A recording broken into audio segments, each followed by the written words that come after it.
Good morning to all. Today we are going to perform our first experiment of pharmaceutical inorganic chemistry. The aim of today's experiment is to perform the limit test of chloride for the given sample. And the requirements are as follows, that is glasswares and chemicals. In glasswares we are going to use Nessler cylinder, glass rod, measuring cylinder and pipette. And the chemicals which we are going to use are silver nitrate solution, dilute nitric acid and standard sodium chloride solution.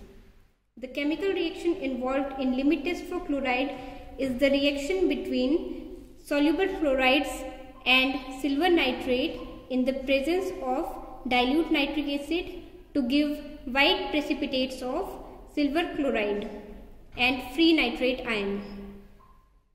In this we are using dilute nitric acid because we have to prevent precipitation of acid radicals such as phosphate, sulfate, etc. with silver nitrate, as in the presence of nitric acid other precipitates are not produced and only chloride gets precipitated. These are the glasswares which we are going to use in our experiment. First one is your Nessler cylinder. We are going to use 2 Nessler cylinder for preparation of test solution and standard solution. Second one is our glass rod. This one is the glass rod which we are going to use.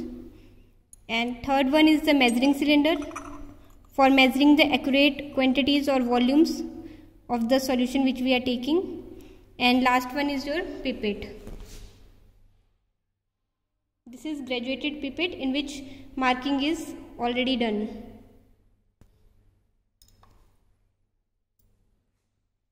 Then next one, the chemicals which we are going to use in our experiment are silver nitrate solution and dilute nitric acid.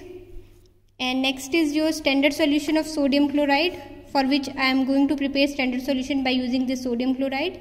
And next one is your potassium sulfate, which we are going to use as sample and in which we will check the presence of chloride as an impurity in our sample. Now we are going to perform our experimental portion. For this we are going to take first Nessler cylinder and mark them properly. That is, this Nessler cylinder is used for preparation of test sample and this one is used for your standard sample. And I have marked both of them. This is test and this is your standard. Okay. Next we will prepare our test sample and standard sample. For preparation of test sample, which I have already prepared, I have taken 1 gram of potassium sulfate, which was our sample, and diluted it up to 10 ml. And for preparation of standard solution, I have taken 1 gram of sodium chloride and diluted it up to 10 ml. And now I will perform my first step, that is addition of these test and standard solution into their respective Nessler cylinders.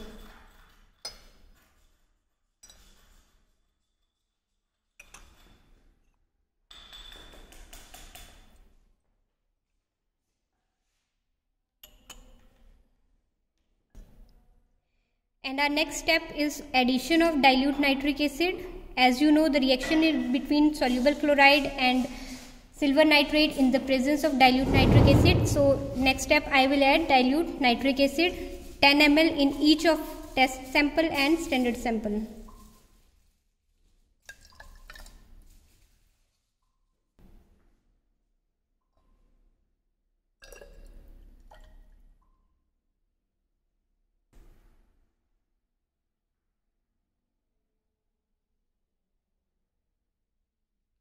Now next step is dilution of both test solution and standard solution up to 49 ml. As we know, we have to add 1 ml of silver nitrate. So I will dilute both Nessler cylinder up to 49 ml.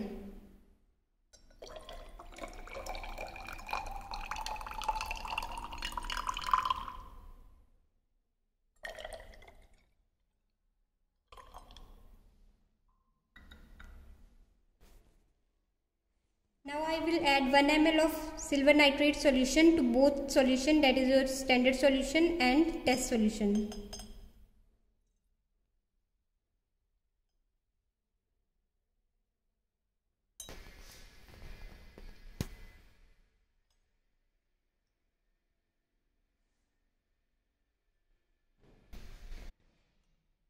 Now the next step is to stir these standard and test solutions, and I will keep them aside for 5 minutes after that.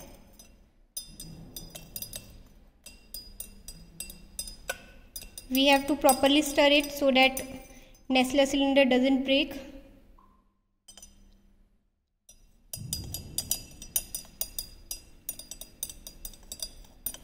Yes.